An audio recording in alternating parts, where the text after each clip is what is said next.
Bonjour à tous, j'espère que vous allez bien. Alors aujourd'hui on se retrouve pour une vidéo un peu différente d'habitude. Et je voulais traiter aujourd'hui la question des 100 000 euros ou 100 000 dollars qu'on préférait. Euh, Souvent, donc si vous êtes intéressé à l'investissement, vous avez sûrement déjà dû voir ça. C'est un principe qui dit que ce montant-là, une fois atteint, vos investissements s'accélèrent et s'accroissent de plus en plus vite. Et j'ai remarqué que souvent la question, elle est abordée sous un angle qui est assez uniforme et qui ne correspond pas forcément à votre situation. Donc c'est assez dur de la transposer à votre situation à vous. Et souvent, vu que c'est un peu abstrait, au final on se dit 100 000 euros c'est un montant qui est inatteignable, etc. Enfin, c'est compliqué. Donc aujourd'hui, je vous propose un petit exercice. Déjà, on va voir ce que c'est si vous ne savez pas ce que c'est la règle des 100 000. Et ensuite, je vais vous montrer des exemples chiffrés donc, second temps, les impacts de l'inflation sur la règle. Est-ce que la règle est toujours valide aujourd'hui? Et dans un troisième temps, est-ce que cette règle elle est adaptée à votre situation? Ou en fait, est-ce que vous devriez adopter notre règle dans votre cas, vous? Donc, si vous n'avez jamais vu cette règle, vous tapez sur YouTube ou sur Google la règle des 100 000 et vous allez voir, vous allez tomber sur de miniatures de plein de vidéastes, youtubeurs qui l'ont traité. Donc je crois que Monir de la chaîne Finari l'a fait. Je crois que Louvet, je crois qu'il l'a fait aussi. Enfin, beaucoup de youtubeurs, notamment dans le milieu de la finance, l'a traité. Et souvent, en gros, ils expliquent globalement que ces 100 000 dollars, une fois atteints, c'est beaucoup plus simple pour la suite, etc. Donc voilà. Donc voilà, là j'ai tapé sur YouTube pareil. Vous voyez, il y a des vidéos qui sortent. Et donc je vous invite d'abord à aller les voir, vous faire un avis et après on verra. Donc en fait, les premiers 100 000 dollars, donc la situation elle est en jaune en anglais, elle est souvent attribuée à Charlie Munger, il me semble. En gros, il explique que c'est une vraie galère à atteindre, donc je suis d'accord avec ça. Pour la plupart des gens, atteindre 100 000, c'est compliqué. Et donc en gros, il dit que peu importe la manière dont tu veux le faire, il faut le faire parce que c'est à partir de ce moment-là que tout s'accélère pour vous. Donc moi, déjà, donc désolé de vous décevoir, la règle elle a été énoncée en 1990. Donc on attribue souvent la situation des années 90 aux années 2000. Et en fonction d'où vous prenez le point de référence, si vous prenez en compte l'inflation, par exemple là j'ai mis 1990 avec une inflation moyenne à 2%. Donc s'il a dit ça en 90, la règle, en gros pour lui à l'époque c'était 100 000 dollars, ça équivaut à 200 000 euros d'aujourd'hui. Donc si on veut transposer la règle au sens littéral aujourd'hui, ce serait pas 100 000 euros pour faire les chiffres tout ronds, tout jolis, comme on voit à chaque fois, mais ce serait plutôt 200 000. Vous voyez? Par exemple, si on dit que la règle elle a vu forme plus dans les années 2000, voilà, ça correspond à 165 000 euros d'aujourd'hui environ. Par contre, si vous prenez en compte une inflation plus réaliste, donc 3% par exemple, même si vous êtes en 2000, en fait vous vous rendez compte que le montant de 100 000, il n'est pas réel. Donc c'est plutôt 209 000 qu'on devrait prendre en compte aujourd'hui. Donc si jamais on était bon, excusez-moi le terme, des débiles et qu'on appliquait à la lettre cette règle, ce serait, on tablerait sur ce montant-là. Bon, on n'est pas des débiles, en fait on comprend le principe de cette règle, et on va essayer de voir dans nos situations à nous, qu'est-ce qu'on peut faire à notre échelle à nous. Donc j'ai produit des petits graphiques. Donc là par exemple j'ai mis vous voulez vous appliquer la règle à 10 000 par exemple, à 10 000, à 50 000, à 100 000 ou à 150 000.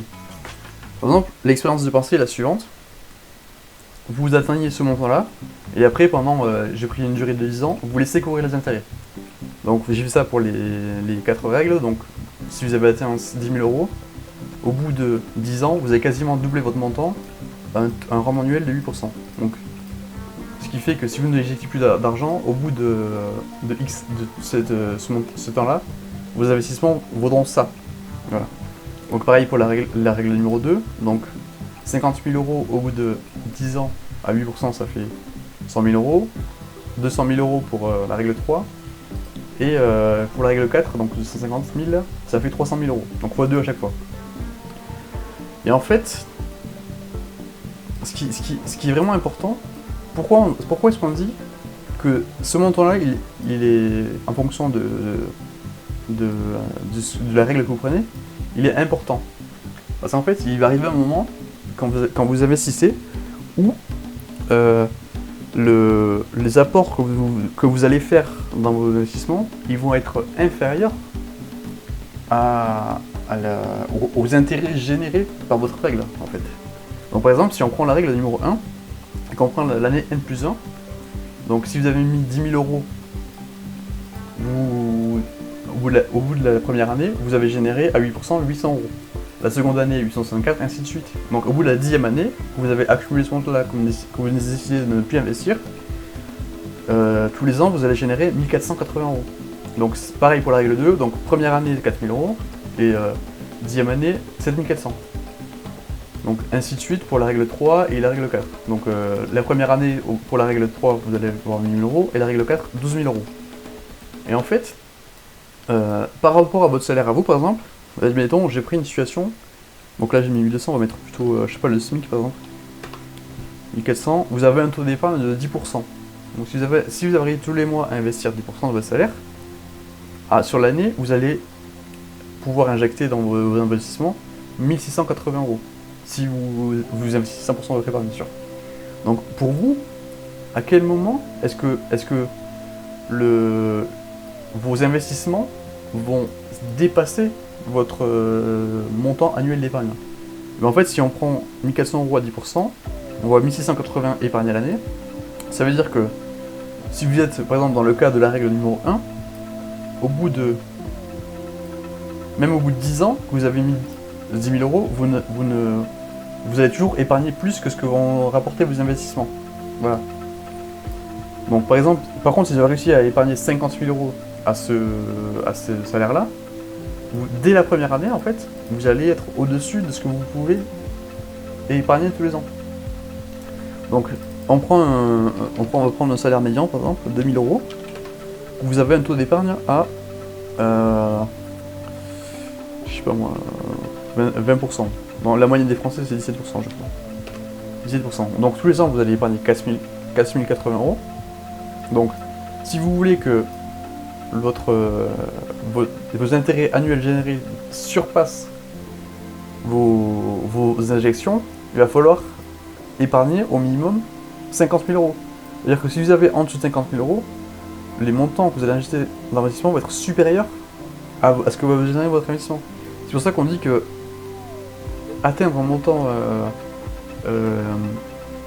cible assez élevé, le plus rapidement possible, c'est un facteur clé dans le sentiment que vous allez avoir de l'accroissement de votre patrimoine, en fait. Tout simplement.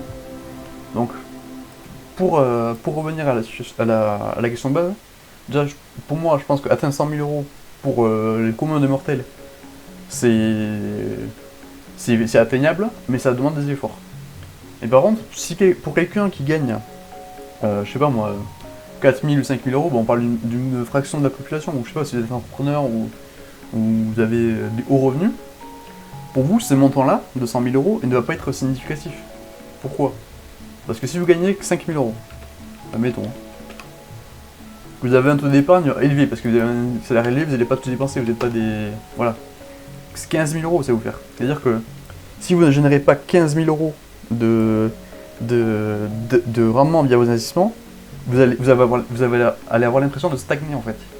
Donc, donc vous voyez que la case qui correspond à ce truc-là, au bout de la 5e année, en ayant 150 000 euros de côté. Donc ça veut dire que si vous voulez sentir qu'il y a une accélération qui se fait, vous allez devoir investir plus de 150 000 euros pour avoir un montant des intérêts annuels qui soit supérieur à ce que vous pouvez gagner sur l'année. Donc là, je vais tracer rapidement les graphiques avec les différentes règles. Et donc on peut observer le même phénomène, vous savez les fameuses courbes exponentielles, bon exponentielles, on ne voit pas trop, mais donc par rapport au ce tableau-là. Et ici c'est pareil. Donc si vous voulez savoir à partir de quand, en fait si vous voulez arrêter d'investir à un moment donné, et que vous voulez profiter 100% de votre salaire sans continuer d'investir, pour atteindre le montant cible, vous allez devoir réfléchir à est-ce qu'il est plus urgent pour vous maintenant d'atteindre un montant clé en appliquant une règle comme ça, ou de comment dire, d'abandonner complètement l'idée. Donc moi je pense que le plus réaliste par rapport à votre situation, c'est de faire ce calcul-là.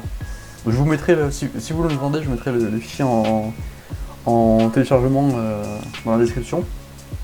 Et donc établissez-vous des objectifs atteignables par rapport à vos capacités de votre salaire ou vos capacités d'investissement, vos capacités d'épargne, etc. Mais en fait, pour moi, vous pouvez pas juste viser 100 000 euros sans mettre ça en rapport avec ce que vous êtes capable d'épargner. Voilà. Donc voilà, c'était ma vidéo sur le sujet. Dites-moi en commentaire si vous avez une approche qui est différente de la mienne. Est-ce que vous pensez que cette approche-là elle est pertinente? Est-ce que ça vous a aidé à percevoir ça ou pas du tout? Ou est-ce que je vous ai embrouillé tout simplement? Donc moi je dis bonne continuation. On se retrouvera à la suite pour mon DCA sur le CTO et je vous dis bonne semaine. Salut!